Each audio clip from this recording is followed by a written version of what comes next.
Bon ben bonjour tout le monde, j'espère que ça va bien. Aujourd'hui dans la vidéo, je vais vous expliquer la théorie de la section 3.6 qui s'appelle la résistance équivalente, toujours bien sûr tiré du livre de physique XXI, le tome B. Donc, juste me cacher comme ça. Voilà. Donc, la résistance équivalente, souvent, là, c'est une des notions que les gens se rappellent le plus du secondaire là, concernant les circuits électriques. Quand on demande aux gens est-ce que vous avez déjà fait des circuits électriques dans la vie, il y a plusieurs personnes qui disent ah oui, je me souviens là au secondaire, on a fait les résistances, là, on a vu les formules pour calculer la résistance équivalente, qu'on a des résistances soit en série, soit en parallèle. Donc, je sais pas pourquoi ça marque imaginaire, mais c'est une des choses que les gens se rappellent. Donc, tant mieux si vous avez déjà vu ça. Ça va juste vous aider là à ça va vous permettre d'utiliser les notions que vous avez déjà apprises. Puis on va pousser un petit peu plus loin, là, on va parler aussi des courts-circuits, que ça vous avez probablement pas vu quand vous étiez au secondaire. Donc ça va vous faire quand même un petit peu de nouvelle matière quand même là, que vous allez apprendre dans cette vidéo aussi. Donc, oui, ce que vous avez peut-être déjà vu au secondaire, c'est que quand vous avez une pile qui est reliée à quelques résisteurs, donc dans les exemples ici, c'est 3 résisteurs, ça pourrait être 4, 5, 6, ça pourrait être plus, là. Dépendamment de comment les résisteurs sont branchés, dans certains cas, il y a certaines configurations qui portent des noms, euh, comme par exemple, si vous avez ici, là, sur l'image que là, vous avez 3 résisteurs qui sont branchés, on appelle ça en série, ok, c'est-à-dire qu'ils sont vraiment branchés l'un à la suite de l'autre, le long du même chemin de courant. On pourrait dire qu'ils sont tous situés, les 3 résisteurs ici, le long de la même branche de courant. Donc, une des caractéristiques là, des résisteurs comme ça qui vont être branchés en série, c'est que ils vont tous avoir le même courant I. Okay? Parce que le courant qui sort de la pile ici va nécessairement traverser le résisteur ici, traverser le résisteur ici, traverser le résisteur ici. Il y a juste un seul chemin, une seule boucle de courant. Donc, ils vont avoir le même courant. Il y a une autre façon de les brancher, des résisteurs, de cette manière-là. Quand ils sont branchés comme ça, on appelle ça, on dit que ce sont des résisteurs qui sont branchés en parallèle. Okay? Et ici, la particularité, quand vous avez des résisteurs branchés en parallèle, c'est que les résisteurs n'auront pas tous le même courant, mais plutôt les résisteurs vont tous avoir là, être soumis exactement à la même différence de potentiel, donc au même delta V. Pourquoi? Parce que chaque résisteur est comme indépendamment branché sur la pile. Donc, chaque résisteur va avoir exactement le même delta V que la pile, qui est dans le fond égal à epsilon directement. Fait que si vous avez une pile de, je sais pas, 10 volts, là, ben, au bord de chaque résisteur, là, entre ici et ici, il va y avoir 10 volts, entre ici et ici, il va y avoir 10 volts, et entre ici et ici, il va y avoir 10 volts. Okay. Donc, ça, c'est la particularité des circuits qui sont branchés en parallèle. Ce qu'on va voir dans quelques instants, c'est que quand vous avez des résisteurs qui sont branchés en série ou des résisteurs qui sont branchés en parallèle, il y a des formules qu'on peut appliquer pour calculer directement c'est quoi la résistance équivalente dans notre circuit qu'on appelle là, résistance équivalente comme ça. Mais faut pas penser que tous les circuits qu'on va rencontrer là, dans le cours de physique NYB vont toujours être soit des circuits en série ou des circuits en parallèle. Il va y avoir dans certains cas des circuits qui ne sont ni l'un ni l'autre, qui sont ni en série ni en parallèle. On pourrait appeler ça des circuits mixtes ou des circuits un peu plus complets. Ce qu'on va voir, c'est que là, on va devoir trouver d'autres façons d'analyser les circuits, mais on va voir que ce qu'on va quand même être capable de faire, c'est qu'on va pouvoir résoudre là, des petites portions de circuits, y aller étape par étape, comme par exemple, là, si on voit ça comme ça, on peut pas dire que les 3 résisteurs sont en série, on peut pas dire que les 3 résisteurs sont en parallèle non plus, mais on peut voir que par exemple, ces 2 résisteurs-là sont en parallèle. Fait qu'on pourrait d'abord commencer par calculer c'est quoi la résistance équivalente juste de ces 2 résisteurs-là, et dans notre tête, c'est comme si on remplaçait ces 2 résisteurs-là par un seul résisteur, qui serait ici. Et ensuite, ce résisteur-là, ben là, il va être en série avec celui-là. Donc, on va faire comme une deuxième étape où on va dire que ce résisteur-là est en série avec celui-là. Et là, on va trouver c'est quoi la résistance équivalente de notre circuit. Même si au départ, on n'avait pas directement le 3 résisteurs en série ou 3 résisteurs en parallèle. On va faire d'autres exemples de ça dans quelques instants. Il y a des situations là, dans la section 3.6 qui sont exactement ça. Mais en tout cas, juste pour vous avertir là, que ce ne sera pas toujours juste des trucs en série ou en parallèle. Il va y avoir des fois des trucs un petit peu plus complexes qu'on va être capable de résoudre là, étape par étape pour arriver à calculer la résistance équivalente. Okay. Mais bon, avant de voir ces cas complexes-là, on va se contenter des trucs un peu plus simples.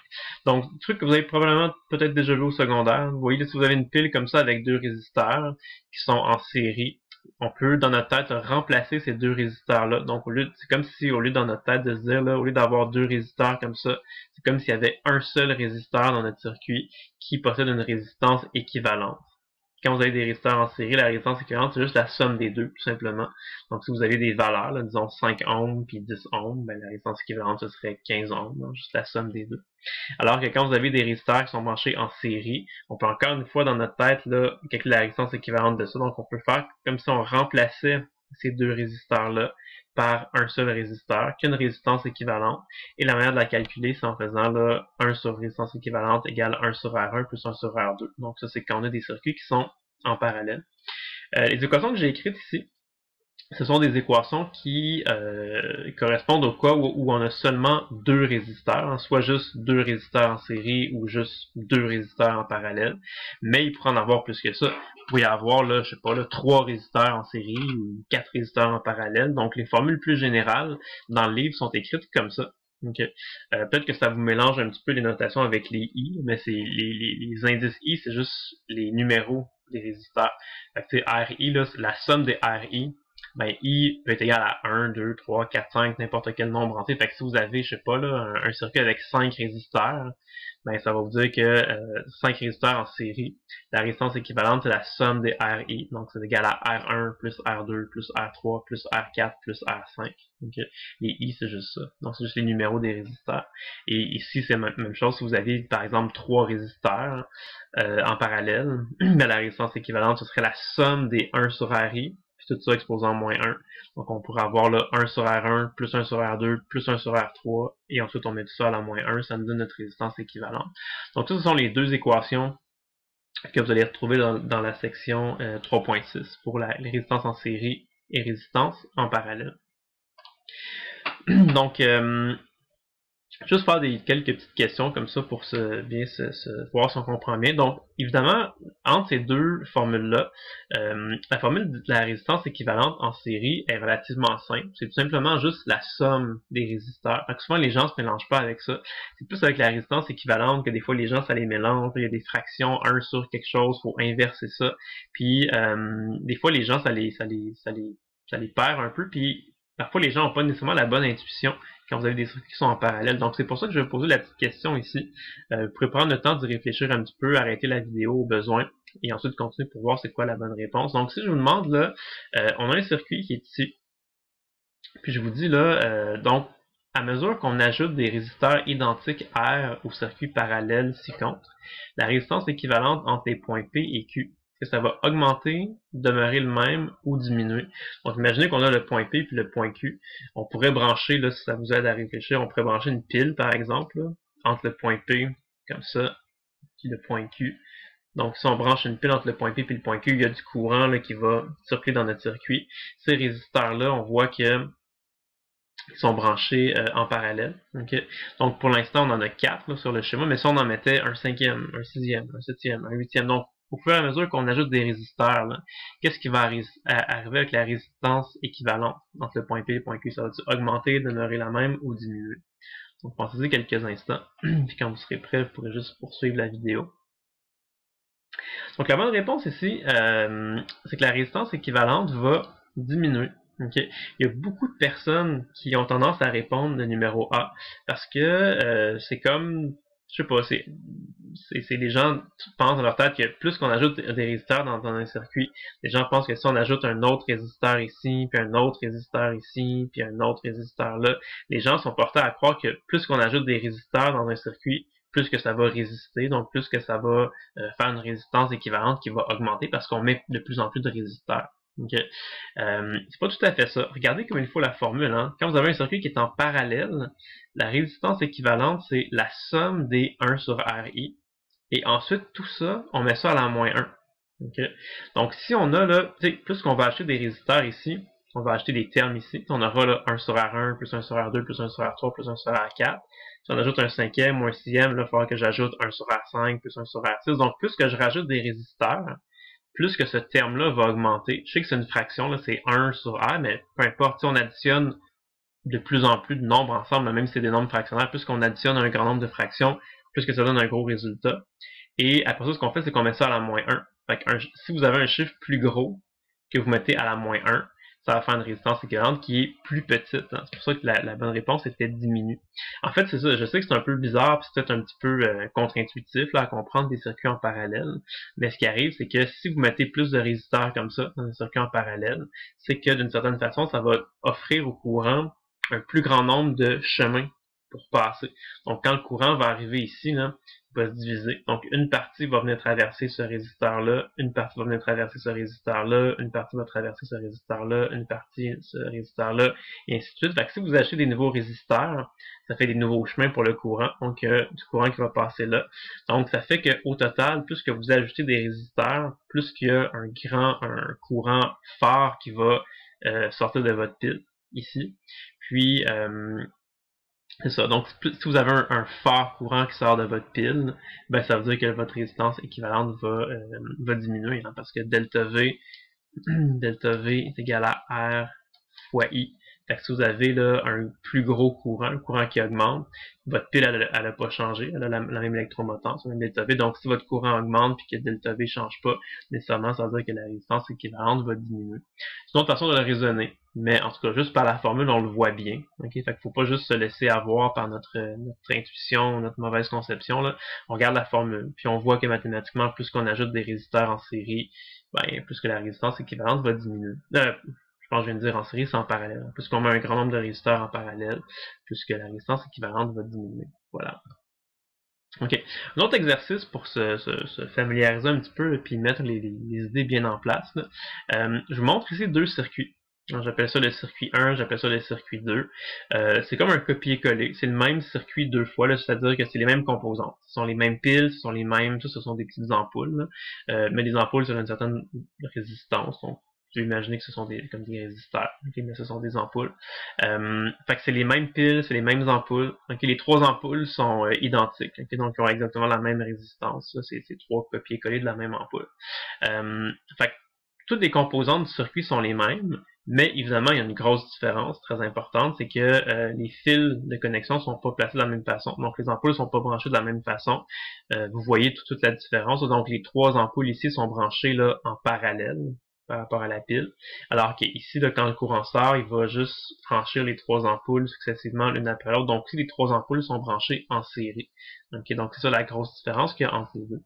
Moi, ce que je vous dis ici comme question, c'est que je vous rappelle que l'intensité d'une ampoule, c'est proportionnel à sa puissance dissipée. Okay? Et la puissance, on avait vu ça à la saison 3.4, la puissance P, il y avait plusieurs formules, mais une des formules, entre autres, c'était égal à R fois I au carré. Okay? Fait que, bref, ça veut dire que si vous avez un gros courant qui traverse une ampoule électrique, si le I augmente, ben sa puissance va augmenter, puis une ampoule qui dissipe une plus grande puissance, ben elle va émettre plus de chaleur et plus de lumière aussi. Okay? La question, c'est que si on compare les deux circuits, circuit 1 et circuit 2, lequel des deux circuits va émettre le plus de lumière? Est-ce que c'est le circuit 1 ou c'est le circuit 2? Okay, donc pensez-en un petit peu. Dans le fond, vous cherchez dans quel circuit est-ce que le courant qui traverse les ampoules va être le plus important. C'est dans le circuit 1 ou dans le circuit 2. Pensez-y. Puis quand vous êtes prêts, vous pouvez continuer la vidéo.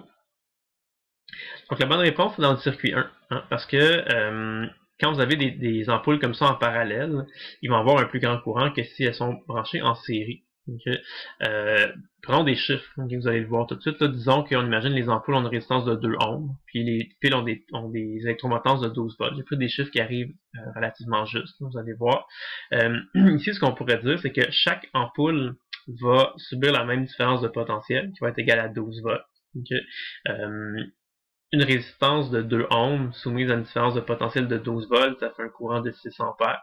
Donc, chacune des ampoules ici va être parcourue par un courant de 6 ampères. Donc, notre pile, elle va sortir un courant qui est égal à 3 fois 6 ampères. Donc, ici, il y a 18 ampères qui va sortir de notre pile et 6 ampères va traverser chacune de nos résistances. Okay. Ici, ce qui va se produire, c'est un petit peu différent. Comme les trois ampoules sont branchées en série, la résistance équivalente d'un circuit, ça va être la somme, R1 plus R2 plus R3, donc ça va être 6 ohms. 6 ohms comme résistance équivalente là, avec une pile de 12 volts, ça donne un courant de 2 ampères. Donc il y a seulement 2 ampères qui vont sortir de la pile puis qui va traverser successivement chacune de nos trois ampoules. Fait que c'est bien facile de voir que ici les ampoules sont chacune parcourues par un courant de 6 ampères. Alors qu'ici, chacune des ampoules est parcourue par un courant de 2 ampères. Donc c'est sûr que les ampoules avec un courant de 6 ampères vont avoir un plus grand courant, donc une plus grande puissance, donc vont produire plus de lumière que les ampoules qui sont seulement traversées par un courant de 2 ampères. Donc clairement, c'est le circuit 1 qui mettait plus de lumière. Okay? Fait que ça vous montre en tout cas que juste, même si c'est carrément 2 fois la même chose, même pile, mêmes ampoules, même résistance, même électromontance, tout ça, le simple fait de brancher votre circuit soit en série ou en parallèle, ça va tout changer. Ça va tout vraiment changer le comportement du circuit, ça va changer quelle valeur de courant on va retrouver. Donc, ici, là, j'ai trouvé une petite image sur Internet qui montre exactement ça. Donc, c'est pas mal l'expérience que je viens de vous montrer, là, c'est une vraie photo. Donc, ici, vous avez 3 ampoules qui sont branchées en parallèle. Vous voyez, ça émet beaucoup de lumière que les mêmes 3 ampoules qui sont branchées en série. Et ça allume quand même les ampoules, juste que ça allume beaucoup moins, elles émettent beaucoup moins de lumière là, quand elles sont branchées en série que quand elles sont branchées en parallèle. C'est vraiment une question de branchement qui change tout. Okay. Dans les circuits que je viens de vous montrer ici, là, le petit exemple, donc on avait un circuit où, tu sais, comment je peux dire, c'était extrême. Là. Ici, c'était les 3 résisteurs sont branchés en parallèle. Puis ici, c'était les 3 résisteurs sont branchés en série. Mais comme je disais tout à l'heure, ça va arriver que vous allez avoir des circuits qui sont pas tout au complet en série ou en parallèle. Là, vous allez avoir des circuits qu'on appelle des circuits mixtes. Okay? Donc ça, c'en sont 2 exemples. C'est fait à la situation 1 et à la situation 2 dans la section 3.6 dans votre livre. Donc quand on regarde ça, là, on voit que je peux pas dire là, que les 7 résisteurs sont en série. Je peux pas dire que les 7 résisteurs sont en parallèle non plus. Mais ce qu'on va faire, c'est qu'on va procéder étape par étape. On va dire, ah, ben, ces deux-là sont en parallèle. Ah, ceux-là sont en série. Puis là, on va comme simplifier de plus en plus jusqu'à temps de simplifier ça au maximum et de trouver la résistance équivalente de notre circuit. Dans les situations 1 et les situations 2, ce qu'on veut vous faire comprendre, en tout cas ce qu'on veut tester, c'est que vous voyez que entre la situation 1 et la situation 2, ce sont les mêmes 7 résisteurs, c'est les mêmes fils de connexion, le circuit a la même forme, est branché de la même façon. Okay? La seule chose qui change, c'est la position de la pile. Dans le circuit numéro 1, dans la situation 1, vous voyez la pile, elle est placée ici, entre le résisteur 1 et 7, alors que dans notre deuxième circuit, là, la situation 2, la pile est branchée entre le résisteur R3 et R7, donc la pile a changé de position. Okay. On va se demander, le deviner, on va le calculer, on va voir qu'est-ce qui arrive. Là, si on change la position de la pile dans un circuit, est-ce que ça va modifier, oui ou non, la valeur de la résistance équivalente? Certaines personnes pensent que oui, certaines personnes pensent que non, parce qu'ils disent, mais là, c'est tous les mêmes résisteurs, placés au même endroit, ça ne devrait pas changer la résistance équivalente. D'autres pensent que oui, parce que, mais là, si on change la pile, c'est pas exactement le même circuit. Bon, on va voir. Okay. On va calculer c'est quoi la résistance équivalente de chacun de ces 2 circuits-là. Puis on va bien constater si oui ou non, les deux ont la même résistance équivalente. Donc pour faire les calculs, on va supposer que tous les résisteurs qui sont là, R1 à R7, ce sont tous des résisteurs identiques qui ont une valeur de 60 ohms, une résistance de 60 ohms. On va calculer la résistance équivalente comme ça de notre circuit. Donc, j'ai juste copié-collé le circuit. Je vais en faire celui de la situation 1 en premier. Donc, on l'a ici. C'est ça. Fait quand vous avez un circuit comme ça, il ne faut pas paniquer. Okay?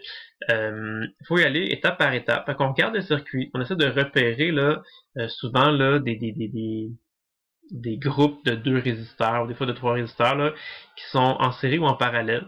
Puis quand on trouve quelque chose qui est en série ou en parallèle, on peut dans notre tête le remplacer par un seul résisteur qui va être la résistance équivalente du petit groupe de résisteurs qu'on vient de trouver. Okay. Si on regarde ça, par exemple, ça c'est ce qu'on a directement comme question là, dans la situation 1. Si on regarde ça, on peut voir plusieurs choses. Donc premièrement, on pourrait voir que ici, là, les résisteurs R1 et R2 sont en série, sont sur la même branche, sont parcourus nécessairement par le même courant. Donc on pourrait juste calculer la résistance équivalente de ces 2 résisteurs-là.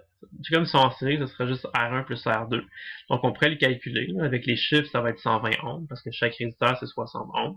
Mais en tout cas, on va faire algébriquement pour l'instant, on va dire que ça, là, la somme des deux, on va l'appeler R12. La résistance équivalente de R1 et R2, on va appeler ça R12. Okay, donc on a repéré 2 là, dans notre gros circuit qui est en série, puis on peut le redessiner notre circuit, on les remplace par un seul résisteur comme ça. Et si on inspecte comme il faut le circuit, on va se rendre compte ici que R5 et R6 sont en parallèle. Donc dans notre tête, on va juste redessiner cette portion-là du circuit et on va remplacer R5 et R6 par un seul résisteur qu'on va appeler là, R5,6. Et algébriquement, on applique la formule là, en parallèle. Fait que 1 sur R5 plus 1 sur R6, ça donne quelque chose, exposant moins 1. ça nous donne la valeur de la résistance équivalente R5,6. Donc, en faisant ça, ça nous a permis de simplifier déjà un petit peu notre circuit. Avant, notre circuit contenait 7 résisteurs.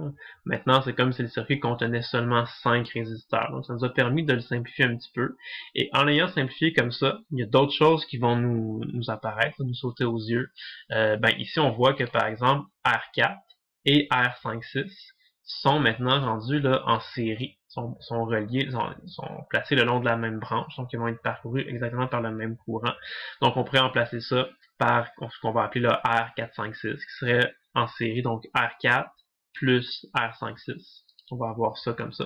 Donc là, on a un circuit qui est rendu seulement maintenant avec 4 résisteurs, donc ça simplifie de plus en plus. On continue à regarder ça, et là, on repère que R3 et R456 sont en parallèle. Donc, on peut remplacer ça dans notre tête par un seul résisteur, là, qui est en parallèle, ce serait 1 sur R3 plus 1 sur R456, et tout ça exposant moins 1. Donc un seul résisteur comme ça. On se retrouve avec un circuit qui contient seulement 3 résisteurs, et là, on regarde ça, puis on voit que R12, R3, 4, 5, 6 et R7 sont tout simplement en série. Donc la résistance équivalente de ça, ce serait juste la somme des trois, celle-là, plus celle-là, plus celle-là.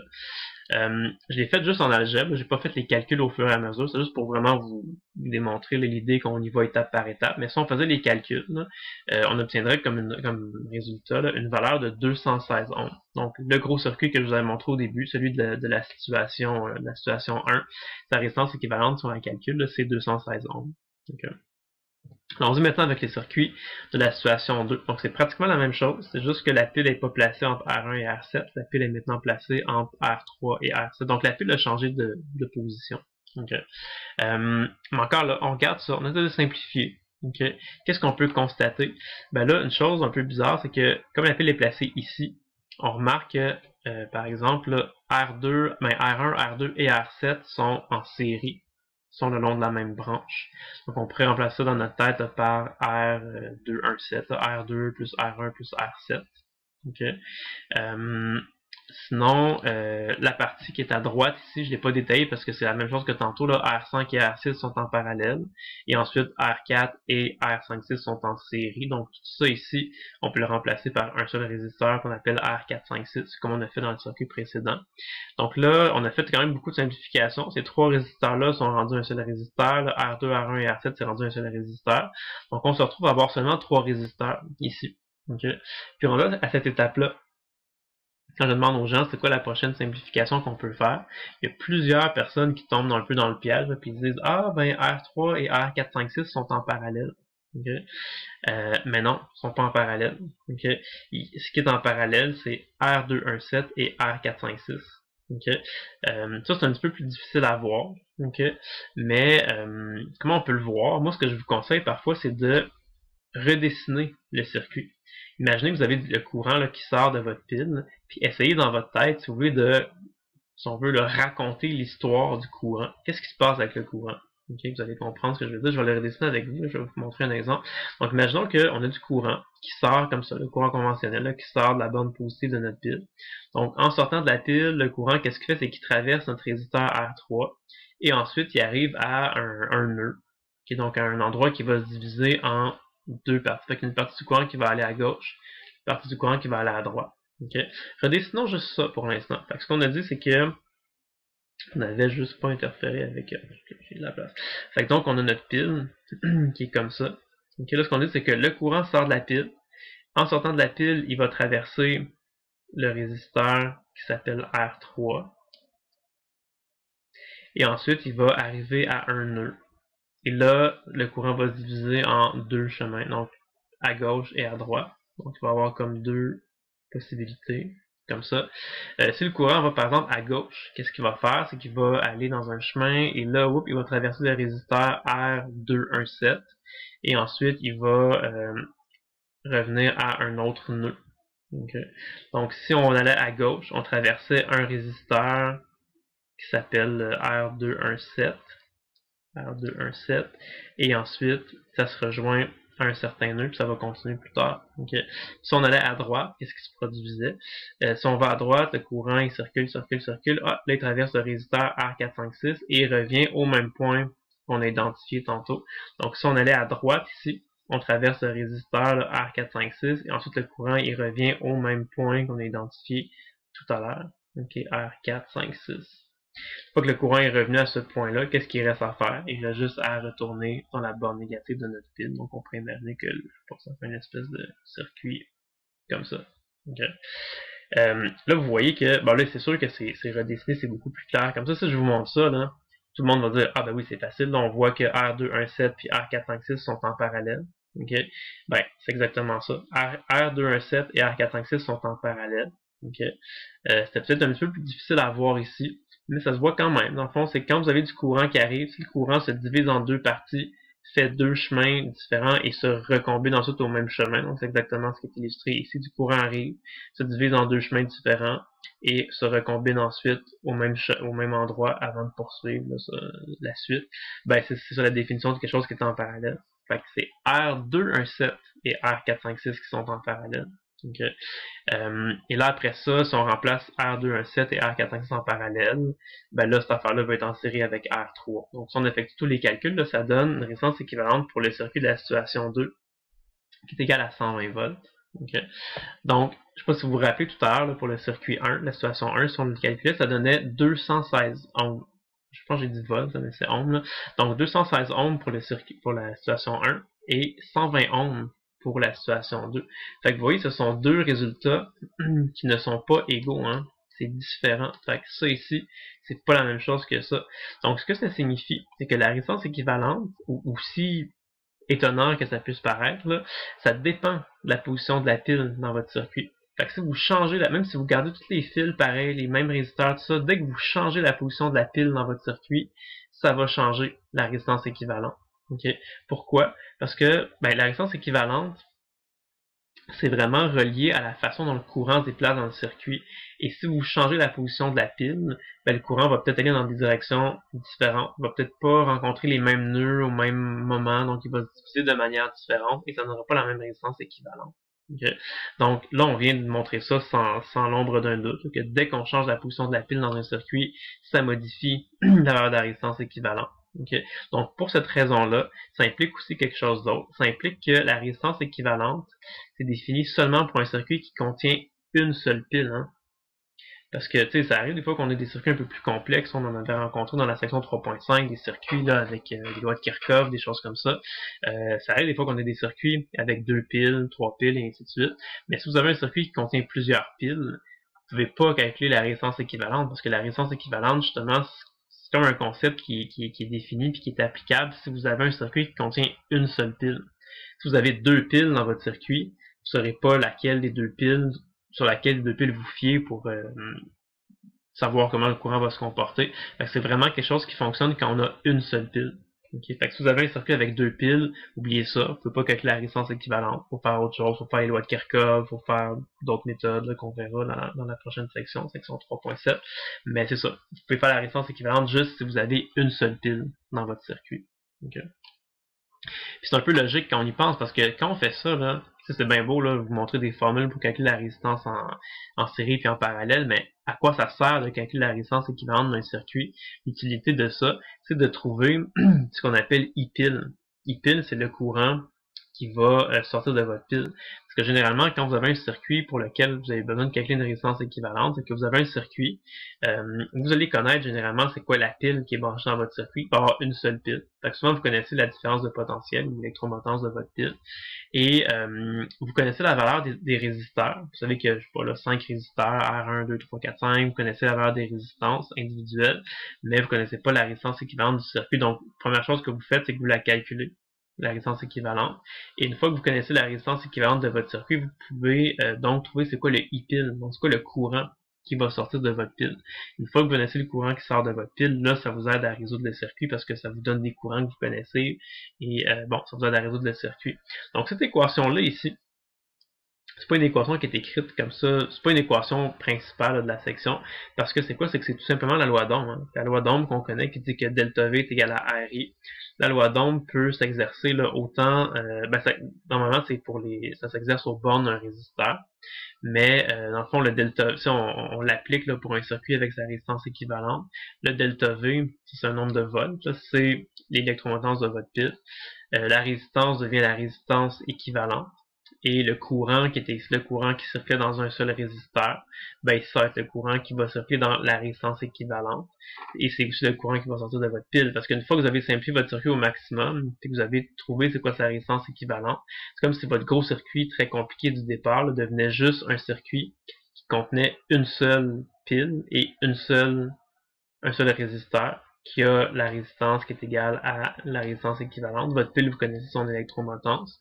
Donc, directement, on peut appliquer là, que delta V égale à RI, ou si vous préférez, epsilon égale à R équivalente fois I pile. I pile, c'est le courant là, qui va sortir de votre pile comme ça et qui viendrait traverser la résistance équivalente. Okay. Voilà, c'est bon à savoir comme ça. Cette forme-là, c'est juste la loi d'Ohm qui a été reformulée. Okay.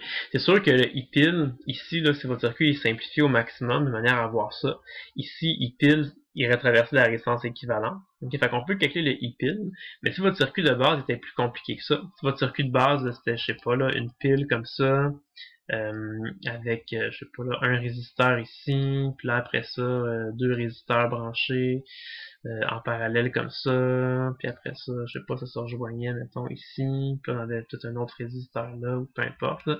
Ben c'est ça, là vous allez pouvoir calculer la résistance équivalente de ce circuit-là. Une fois que vous la connaissez, c'est comme si ça correspondait à ça, vous faites votre calcul, vous trouvez I pile. Une fois que vous le savez, vous pouvez dire, ok, ben moi je sais que de ma pile, j'ai un certain courant qui sort, qu'on peut appeler I pile. Donc là, vous allez savoir c'est quoi le courant qui va traverser ce résisteur-là, le courant qui va aller ici. Vous allez connaître aussi le courant qui va traverser ce résisteur-là, parce qu'il est sur la même branche. Donc là, ça va vous permettre de trouver déjà le courant qui passe dans une certaine portion du circuit. Et quand vous connaissez ça, vous pourrez appliquer une autre technique là, qui s'appelle la mise à la terre, qu'on verra à la prochaine section, dans la section 3.7, dans la prochaine vidéo que je ferai. Et en combinant ça, là, une fois que si vous connaissez le courant de la pile, puis vous pouvez appliquer la méthode de la mise à la terre, bon, puis vous allez être capable de résoudre le circuit comme ça, sans nécessairement passer par les lois de Kirchhoff. Donc c'est une façon de régler des circuits sans avoir besoin de résoudre des gros systèmes d'équations avec beaucoup de variables et beaucoup d'inconnus. Okay. Mais en tout cas, encore une fois, je vais vous dire que ça c'est important à savoir cette forme-là, c'est juste la loi d'Ohm qui est réécrite là, en termes de l'électromotance de la pile, puis de la résistance équivalente à votre circuit et du courant I-pile qui va sortir là, de votre pile. Donc voilà. Fait que ça, ce qu'on a fait ici, là, trouver la résistance équivalente d'un gros circuit comme ça, ça fait partie des choses que vous devez être capable de faire dans la section 3.6.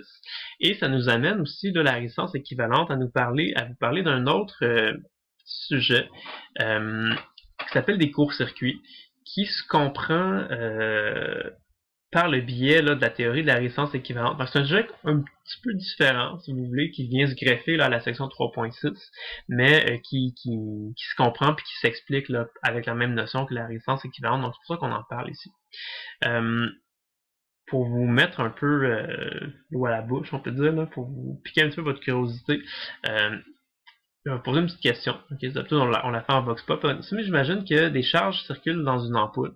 Okay. Et supposons qu'on branche un fil de chaque côté de l'ampoule, comme sur le schéma ci-contre. Lorsque le fil est branché, qu'est-ce qui va arriver? Okay. Fait qu'imaginez que pour l'instant, le fil n'est pas là, le petit morceau de fil ici. Vous avez une ampoule qui est reliée à une pile, donc là, tout va bien, le courant circule dans l'ampoule est allumée, elle émet de la lumière, tout ça, tout va bien. Là, ce qu'on fait, c'est qu'on vient brancher un petit morceau de fil électrique qui va relier comme les deux bornes de l'ampoule. Donc exactement comme ça. Qu'est-ce qui va arriver quand on va brancher ce petit morceau de fil là? Trois possibilités. Est-ce que toutes les charges vont continuer de se déplacer dans l'ampoule? Est-ce que la moitié des charges va se déplacer dans le fil et l'autre moitié continue de se déplacer dans l'ampoule? Ou est-ce que toutes les charges vont se déplacer dans le fil ici? Si toutes les charges se mettent à se déplacer dans le fil ici, ça signifie donc qu'il n'y a plus de courant qui passe dans l'ampoule s'éteindrait. Okay, donc qu'est-ce que vous pensez qui va arriver? Dans le fond, est-ce que l'ampoule va juste rester allumée de la même façon? Est-ce qu'elle va diminuer un petit peu d'intensité parce qu'il y aura un petit peu moins de courant qui passe dedans? Ou est-ce qu'elle va juste s'éteindre complètement? Okay. Ben, la bonne réponse, c'est que l'ampoule va s'éteindre complètement. Okay? Ça, on appelle ça un court-circuit. Un court-circuit, c'est quand vous avez quelque chose qui se produit dans votre circuit et que votre courant va être détourné. Si vous voulez, il va prendre un autre chemin qui n'était pas vraiment prévu. Là. Et donc ici, ce qui va arriver, c'est que tout le courant, là, le 100% du courant va juste aller passer dans ce petit fil-là. Donc il va aller là, il va aller là, il va aller là, il va revenir, puis il va continuer son chemin là, dans cette direction-là. Donc ici, vous allez avoir aucun courant, vous allez avoir 0 ampère qui passe dans cette ampoule-là. Donc l'ampoule ne va pas s'allumer. Donc quand vous allez brancher votre petit fil ici, l'ampoule va juste s'éteindre. Okay. Fait que c'est ça, le terme technique pour ça, c'est qu'on appelle ça des courts-circuits. Okay. Ce qui va arriver, c'est quand on branche quand on monte un circuit, dans votre circuit, vous allez avoir des résisteurs. Et si vous avez un résisteur qui survient là, proche si vous avez, pardon, un court-circuit qui survient proche d'un résisteur ou proche d'un groupe de résisteurs, on va appeler ça, on va dire que le résisteur est court-circuité. Un résisteur court-circuité, c'est lorsqu'un chemin de résistance nulle fait en sorte qu'il n'est pas parcouru par un courant. Okay. Bon, on va en voir un exemple. Vous allez voir ce qu'on dit, c'est la situation 3. C'est dans votre livre. On dit, on veut déterminer la résistance équivalente du circuit illustré ci-contre. Donc, imaginez que vous avez un circuit comme ça, une pile, et vous avez 3 résisteurs, R1, R2, R3, et des fils de connexion qui sont branchés comme ça. Si je vous demandais de me calculer c'est quoi la résistance équivalente de ce circuit-là, qu'est-ce qu'on ferait? Ben, on y va étape par étape. On pourrait d'abord commencer par repérer que R2 et R3 sont en série. Donc, on pourrait juste calculer la résistance qu'on appelle R2-3. C'est juste la somme des deux en série. Donc 60 plus 60, ça fait 120. Okay. Ensuite, qu'est-ce qu'on fait? On va remarquer que ça ici, qu'on pourrait appeler R2-3, et le morceau de fil ici, c'est deux choses qui sont en parallèle, hein, parce que vous avez du courant qui arrive comme ça se divise en deux, une partie va là, une partie va là, par exemple, et ça se rejoint avant de continuer. Donc, quand vous avez deux trucs comme ça, on reconnaît, c'est quelque chose qui est branché en parallèle. Donc, on pourrait dire, on va essayer de calculer c'est quoi la résistance équivalente de ces deux choses-là en parallèle. Quand on a deux résisteurs en parallèle, généralement, qu'est-ce qu'on fait? On fait 1 sur R1 plus 1 sur R2, et ensuite tout ça exposé en moins 1.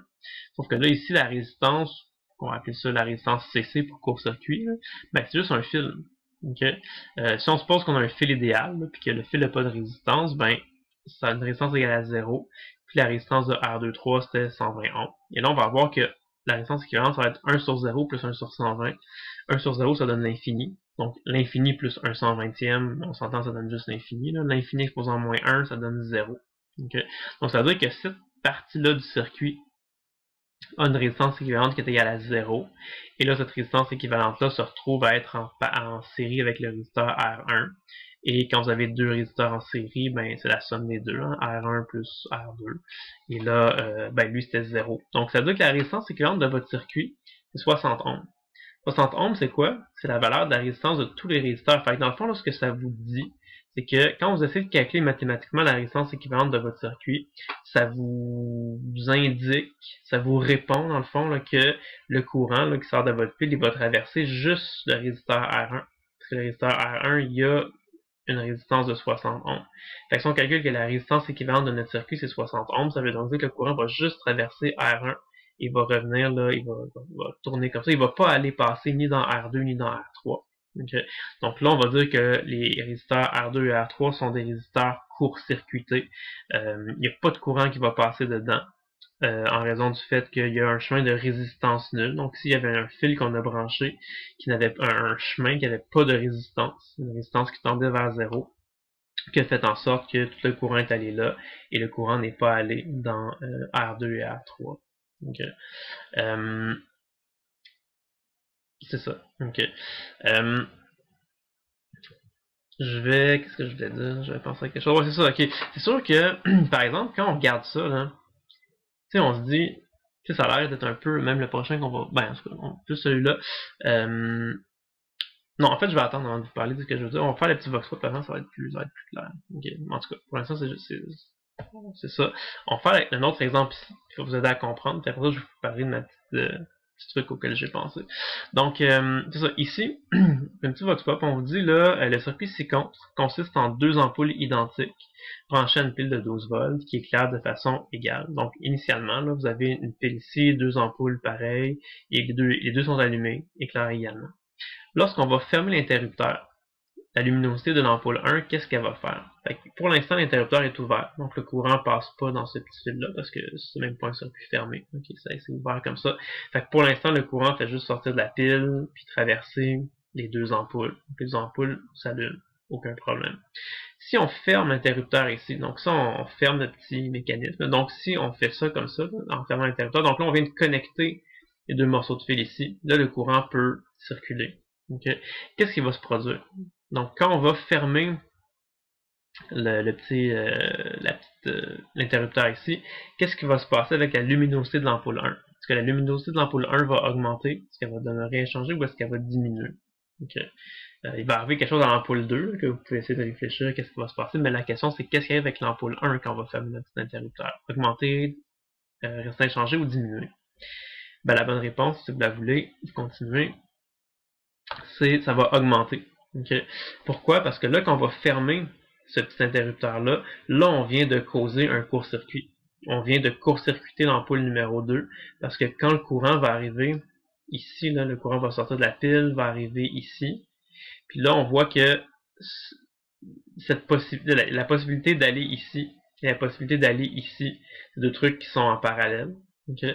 Donc, c'est comme si vous aviez un résisteur ici qui est en parallèle avec un résisteur ici, mais qui est juste un fil. Donc ça, c'est comme si ça avait une résistance égale à 0, ce chemin-là. Et ce qu'on a vu tout à l'heure dans les calculs, c'est que quand vous faites quelque chose qui est en parallèle, et vous avez un des deux chemins qui a une résistance égale à 0, ben ce que ça va faire, c'est que ça va justement faire en sorte que l'ensemble ici, là, la résistance équivalente de tout ça est égale à 0. Donc ça revient à dire que le courant va pas traverser l'ampoule ici. Des fois, on fait un X dessus pour signifier qu'elle a été court-circuitée. Il n'y a pas de courant qui passe dedans. Il y a vraiment 0 ampère qui passe dedans. Tout le courant va juste aller ici et va, dans quelque sorte, contourner l'ampoule. Puis quand arrivé là, il va aller à gauche, il va continuer, il va traverser l'ampoule 1, puis il va revenir. Okay. Ça fait qu'au départ, ce qui se produisait, c'est que le courant passait dans l'ampoule 1 et dans l'ampoule 2. Okay? Donc la résistance équivalente du circuit, c'était 2 fois la résistance d'une ampoule. Mais là, en fermant l'interrupteur, ça c'est court-circuité. Donc tout le courant va juste passer dans l'ampoule 1. C'est comme si notre circuit consistait seulement en une pile et une ampoule. Donc une résistance équivalente qui est 2 fois plus petite, parce qu'on a seulement une ampoule au lieu de 2 en série. Puis comme la pile n'a pas changé, ça revient à dire la même chose que tantôt. Là, si on a epsilon égale à R équivalent fois I pile, ben là, avant votre résistance équivalente, c'était 2R, on va dire. Là, la résistance équivalente, c'est devenu juste 1R. Donc, si la pile n'a pas changé, mais que la résistance équivalente vient de diminuer, ça veut dire que nécessairement, le courant de la pile va augmenter. Donc, il y a un plus grand courant qui va passer dans R1 qu'avant. Donc, l'ampoule 1 va se mettre à éclairer plus. On va mettre plus de lumière. Okay. L'affaire que je voulais vous dire tantôt, c'est que c'est sûr que quand on regarde ça, il y a des gens qui vont dire comment, mais c'est un peu niaiseux, c'est clair que si on construit un circuit comme ça, avec un petit interrupteur, puis que là on ferme l'interrupteur, l'ampoule 2 ici va être court-circuitée puis elle va s'éteindre. Mais tu sais, pourquoi on ferait ça? Y a-t-il quelqu'un qui va volontairement construire ça comme circuit? Ben la réponse c'est probablement non. Okay? Mais ça, quand on parle d'un court-circuit, il n'y a personne qui va faire exprès dans un circuit pour faire un court-circuit. C'est que souvent, ça va être une erreur. C'est quelque chose qui va arriver qui n'était pas prévu. Okay? Comme un exemple d'un court-circuit qui pourrait arriver, c'est, admettons, vous avez, je sais pas, une lampe okay, sur votre table de chevet, une lampe de bureau, quelque chose comme ça. Là. Ben, comment votre circuit va marcher, c'est que vous avez une pile qui va alimenter une ampoule qui va faire ça comme ça. Donc ça, ce serait le circuit normal. Là. Fait que votre circuit est construit pour fonctionner comme ça. Vous avez votre ampoule là, qui va s'allumer quand vous allez la brancher. Okay. Maintenant, ce qui va arriver, c'est que si, par exemple, vos fils de connexion sont dénudés, donc s'il n'y a plus la petite gaine protectrice, là, puis qu'il y a des petits vraiment morceaux de métal là, qui sont là, puis qui peuvent conduire, puis que, je sais pas, mettons, là, vous bougez, puis que là, les fils, ça se déplace, puis qu'à un moment donné, c'est rendu que vos fils là, sont un peu croches, puis mettons, ils font ça comme ça, vous avez votre ampoule qui est là, ok, puis là, mettons, vos fils, ils font ça comme ça, puis là, whoop, les deux fils se touchent ici, ça fait ça comme ça. Ok. Si vos deux fils ont des gaines protectrices en plastique, là, ça fait en sorte que les deux fils, même s'ils se touchent, c'est juste les deux gaines en plastique qui vont se toucher. Si le métal se touche pas, il n'y aurait pas de problème. Le courant pourrait continuer là, à circuler comme ça, puis arriver ici, aller dans l'ampoule, puis revenir. Il n'y aurait pas de problème. Sauf que si vos fils sont dénudés, si votre petite gaine de plastique est brisée, puis que quand vos deux fils se touchent comme ça, si les deux parties de métal se touchent, là, qu'est-ce que ça va faire? C'est que le courant, là, quand il va arriver ici, il ira pas dans l'ampoule. Le courant, il va juste arriver là, Ça va agir un peu comme un nœud, si vous voulez. Et le courant va juste revenir comme ça. Et il va juste rester dans la section ici. Donc, il n'y a même pas de courant qui va aller dans votre ampoule. Okay, donc là, l'ampoule ne va pas s'allumer. L'ampoule, on peut faire un X dessus. On dit que l'ampoule va être court-circuitée. Okay? Donc ça, c'est quelque chose qui n'est pas volontaire. Là. Vous avez une lampe, puis là, peut-être en la déplaçant ou en la bougeant, ça a donné qu'il y a des fils qui se sont touchés. Puis c'est ça, dans la vraie vie, c'est ça qui arrive souvent quand deux fils se touchent. Quand deux fils qui n'étaient pas supposés de se toucher se touchent pour une raison quelconque, que ce soit parce qu'il y a un morceau qui a été brisé, vous aviez un fil qui pendait un peu, puis que là, whoop, il a comme touché un autre fil qui n'aurait pas dû toucher, ben là, souvent c'est un court-circuit qui va se produire, puis ça va faire mal fonctionner l'objet. L'ampoule n'est pas supposée de se fermer là, quand vous avez une lampe de bureau, mais là, si elle se ferme en raison d'un court-circuit, ben là, vous voyez que le court-circuit, souvent c'est quelque chose de nuisible, c'est quelque chose qui est imprévu. Là. On n'a pas fait exprès pour faire un court-circuit, c'est comme un accident qui arrive, c'est quelque chose qui est pas prévu d'arriver comme ça, mais des fois ça arrive. On appelle ça des courts-circuits. Voilà. Okay. Là, ce que je veux vous dire, je vais vous mettre en garde, vous avertir, puis pas vous chicaner, là, mais vous dire de faire attention. Je sais pas pourquoi, okay, mais je pense que le concept de court-circuit, les étudiants en général trouvent ça cool, puis c'est le fun, tu sais, quand il y a un fil comme ça, là, ça va court-circuiter l'ampoule, puis là, ça peut fermer des ampoules. On dirait que à partir du moment où on vous enseigne c'est quoi un court-circuit, là, on dirait que, je sais pas, vous aimez ça, puis vous trouvez ça cool, les courts-circuits, puis là, vous mettez à avoir des courts-circuits partout. Dès que vous voyez un courant, un circuit avec un petit morceau de fil, ok, là, il va y avoir un court-circuit ici, le courant passera pas dans R1 parce qu'il va aller comme tout dans le fil vide, comme ça. Faut faire attention, ok? C'est pas parce que vous avez un circuit, puis que vous voyez là un morceau de fil qui relie deux nœuds, puis qu'il n'y a pas de résisteur là-dedans, ça veut pas nécessairement dire tout de suite là qu'il va y avoir un court-circuit. Faut pas trop vite sauter aux conclusions. Il faut prendre le temps de regarder qu'est-ce qui va se passer réellement. Okay. Dans l'exemple ici, par exemple, ça en est un bel exemple où il n'y a pas de court-circuit. Pas du tout. Okay. Des gens pourraient penser, là, des fois les gens voient ce morceau de fil et disent ici on a un nœud, ici on a un nœud, puis là, entre les deux, là, il y a un morceau de fil vide. Oui, ça, c'est sûr, ça va faire un court-circuit. Mais non, ça veut pas dire. Okay. Puis des fois, les gens voient ce morceau de fil-là ici, il y a un nœud ici, il y a un nœud ici, on a un morceau de fil vide là, qui relie deux nœuds. Peut-être que le courant va passer là au lieu d'aller dans R3, ça va faire un court-circuit. Non, il y a pas de court-circuit dans ce circuit-là. Okay. Une façon de s'en rendre compte, c'est que quand vous avez des fils comme ça, on peut toujours dans notre tête prendre la jonction, mettons le fil ici est attaché là, on peut toujours dans notre tête prendre ce point de jonction là et le déplacer où on veut. Okay, on peut aller le placer n'importe où dans notre circuit tant qu'on traverse pas de résisteur ou de pile. Fait que mon fil ici il est branché là, mais il aurait pu être branché là, il aurait pu être branché ici, il aurait pu être branché là. Fait que, on peut bouger les fils un petit peu comme on veut, tant et aussi longtemps qu'on ne traverse pas des résisteurs. Donc le circuit qu'on a ici, c'est exactement l'équivalent de ça. Ça va faire. Okay, ce fil-là, on l'a branché là, puis lui, on l'a branché là, mais on a le droit de faire ça. Fait que ce circuit-là est égal à celui-là. Ce circuit-là est égal à celui-là. C'est comme si on prenait le morceau de fil ici, au lieu d'aller le brancher là, on peut aller le brancher ici. On a le droit de faire ça. Puis si on a le droit de prendre un morceau de fil, aller le brancher là directement, on a le droit de faire ça. Donc ça, c'est équivalent à ça. Puis si on bouge un petit peu les fils, vous voyez, ça donne ça. Si je vous avais montré ça dès le départ comme circuit, je vous ai demandé, y a-t-il des courts-circuits là-dedans?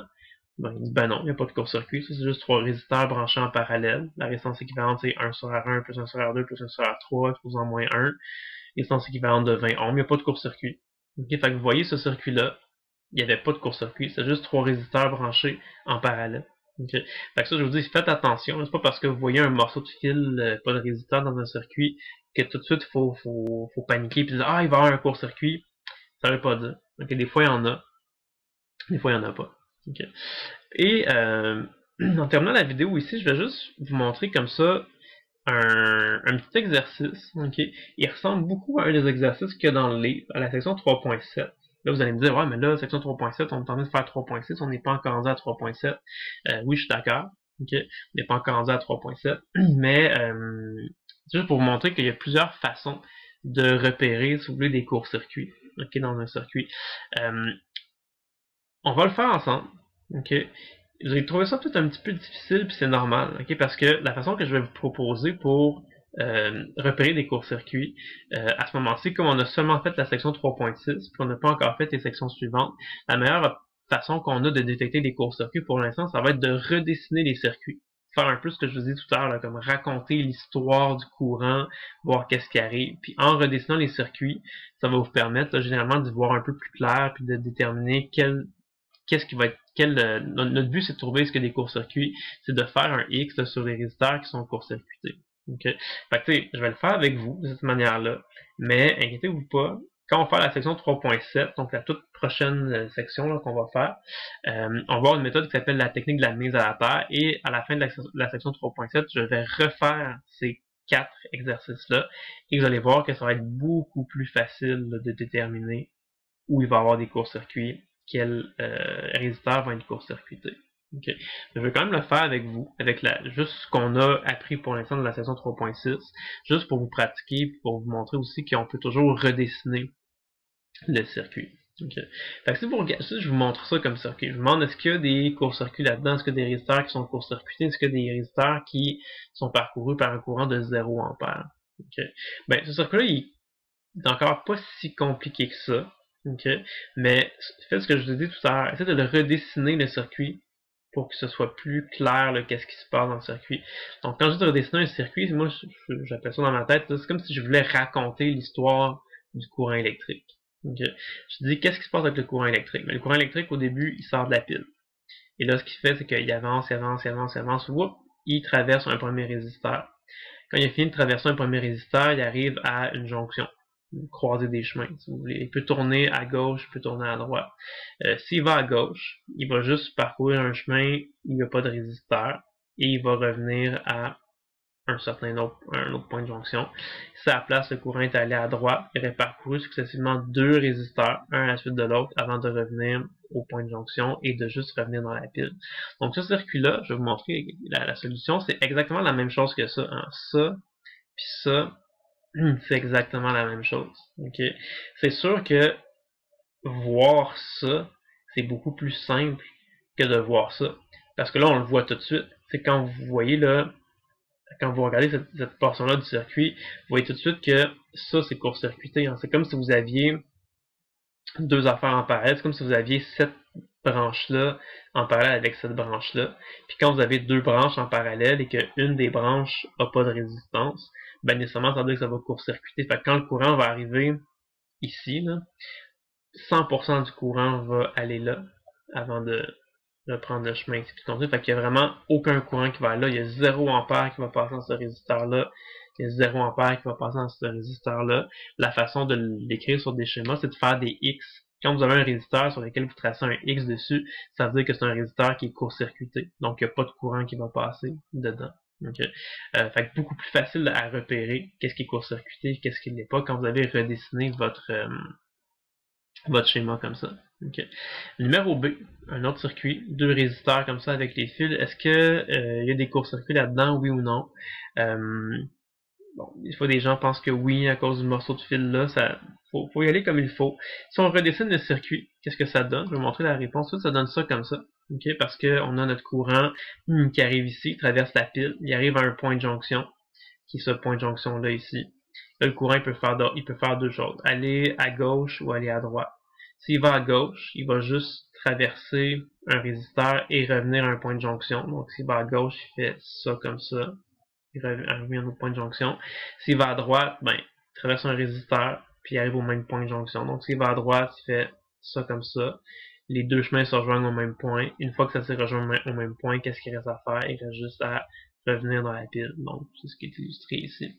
Donc, ce circuit-là et ce circuit-là, c'est la même chose. C'est égal. Okay? Mais ici, c'est super facile de voir que ces 2 résisteurs-là sont en parallèle. Donc, il n'y a pas de court-circuit. Le courant va traverser chacun des 2 résisteurs. Ces 2 résisteurs sont en parallèle. Fait qu'il n'y a pas de court-circuit. On n'a pas de X à tracer. Les deux résisteurs sont parcourus par du courant. Numéro C. Donc là-dedans, il y a des courts-circuits. Est-ce qu'il n'y en a pas? Ben, encore une fois, pas si facile que ça à le deviner comme ça. Si on prend notre temps et qu'on retrace comme il faut le circuit, ça va ressembler à ça. Un petit peu plus compliqué celui-là, mais ça fonctionne encore. Fait que le courant sort ici, il arrive à un point de jonction. Donc ça, c'est le courant qui sort, il arrive ici. Là, il peut faire 2 choses. Il peut soit aller à gauche, soit aller à droite. Okay. Puis là, rappelez-vous, tout à l'heure, on a dit que les fils, là, on peut toujours les déplacer. Hein, on peut toujours les déplacer. Fait que le fil ici, là, au lieu de le dessiner comme ça, on pourrait par exemple là, dire, on va le dessiner comme ça, par exemple. On pourrait dire qu'il est branché de ici jusqu'à ici. Okay. Donc ça veut dire que quand notre courant se sépare, là, une partie traverse un premier résisteur et revient à un point de jonction. Une autre partie traverse un deuxième résisteur et revient au même point de jonction. Ça, c'est ce qui est illustré dans la partie ici. Donc le courant se sépare en deux. Dans chaque côté traverse un résisteur, revient à un point de jonction. Puis après ça, ce qui arrive, c'est que le courant il va se rediviser en deux parties. Donc une partie va traverser le résisteur, l'autre partie va traverser un chemin vide et que ça va se rejoindre tout ça à un même point. Donc ça, c'est ce qui est illustré ici. Ça se rejoint au même point. Et une fois que ça s'est rejoint là, le courant va juste continuer son trajet puis revenir dans la pile. Donc c'est bon, ce qui est montré ici. Okay. Fait que c'est sûr que si vous avez ça sous les yeux, beaucoup plus facile de raisonner. Vous voyez que ça ici c'est en parallèle, il n'y a pas de court-circuit. Et ici vous avez la définition même d'un court-circuit. Vous avez quelque chose, vous avez là deux branches en parallèle, cette branche-là, et une des deux branches en parallèle a pas de résisteur, donc une résistance égale à 0. Donc ce qui va arriver, c'est que ce résisteur-là va être court-circuité. Il y a 0 ampère qui va passer dedans. Tout le courant qui va arriver va juste aller là, tourner à gauche, monter, aller à droite, puis aller ici pour continuer son chemin. Donc, aucun courant va passer là. Résisteur qui est court-circuité. Okay. Le numéro D, lui, est un petit peu spécial. Okay. Comme je vous dis, là, il va être beaucoup plus simple à faire puis à comprendre qu'on aura fait la section 3.7. Okay. Mais déjà, bon, ce qu'on peut voir, c'est qu'on a dit tout à l'heure qu'on pouvait déplacer un petit peu les fils. Okay. En fait, ça, là, je vous montre qu'est-ce que ça donne quand on le redessine. Ça donne quelque chose comme ça. Okay. On pourrait imaginer, par exemple, que ce fil-là ici, au lieu de le brancher comme ça, on pourrait venir le brancher, par exemple, ici. Ce morceau de fil-là, au lieu de le brancher ici, on pourrait imaginer qu'on vient le brancher là. Donc, ça fait comme une espèce de truc. Bon, ça peut finir par ressembler à ça. Fait que, qu'est-ce qui arrive, c'est que toute cette région-là, là, on appelle ça quelque chose qui est hors circuit. Donc, qui fait même pas partie du circuit. C'est comme si notre circuit, là, on a notre pile ici. Le courant, qu'est-ce qu'il va faire? C'est qu'il va juste circuler dans ce résisteur-là. Il va tourner comme ça. C'est comme si le courant ici faisait juste sortir puis se promener comme ça. Et tous ces résisteurs-là sont comme dans un morceau qui est justement hors circuit. Il fait même pas partie du circuit. Il est comme à l'extérieur du circuit. Puis le courant, il peut pas aller voyager dans ces résisteurs-là parce que si on voulait que du courant aille circuler là, il faudrait qu'il y ait du courant là, qui arrive ici, qui se divise en deux. Une partie va en haut, une partie va à gauche. Mais si une partie du courant va à gauche pour aller traverser, je sais pas comment, les résisteurs, le courant va voir qu'ils reviennent à un moment donné. Puis, il ne peut pas avoir dans un fil électrique du courant qui voyage en même temps vers la droite et vers la gauche. Okay, le courant voyage juste dans une direction à la fois. Donc, ça, c'est impossible. Fait que, dès que vous avez du courant qui va là, c'est sûr que théoriquement, il faudrait qu'il revienne parce que le courant, il faut que ça circule. Ça ne veut pas rester bloqué, il faut que ça circule du courant électrique. Fait qu'on voit que c'est comme impossible. Dès qu'on envoie du courant par là, il faudrait nécessairement qu'il revienne. Ça se peut pas. Fait que la solution, c'est qu'il y a juste 0 ampère. Il n'y a aucun courant qui va aller ni dans un sens ni dans l'autre sens. Fait que s'il n'y a pas de courant qui va là, tous ces résisteurs-là, ils n'ont pas de courant, sont tous court-circuités, ou en tout cas, il n'y a pas de courant qui va dedans. Okay. C'est ça. Fait qu'en tout cas, j'ai fait avec vous ces quatre petits circuits-là, parce que je voulais vous montrer toute comme la puissance qu'on peut avoir juste en redessinant un circuit. Juste en se posant des questions, puis en redessinant le circuit d'une manière plus simple, plus facile à comprendre, on est capable de voir et de repérer beaucoup plus facilement qu'est-ce qui est en série, qu'est-ce qui est en parallèle. Mais bon, je suis d'accord que c'est pas toujours évident, mais comme je vous disais, découragez-vous pas, perdez pas espoir, parce que dans la prochaine vidéo là, que je ferai, où on verra la théorie de la section 3.7, qui s'appelle la mise à la terre, on va voir une technique qui peut être appliquée là, qui est beaucoup plus facile selon moi que ce qu'on vient de voir là pour les 4 petits derniers circuits là. Et vous allez voir qu'avec cette technique-là qu'on verra à la prochaine vidéo, vous allez être capable de dire beaucoup plus facilement qu'est-ce qui est court-circuité comme résisteur. Okay. Mais on va arrêter pour l'instant. C'est tout pour la section 3.6, puis on se reverra dans la prochaine vidéo. Donc voilà, bonne journée, à la prochaine!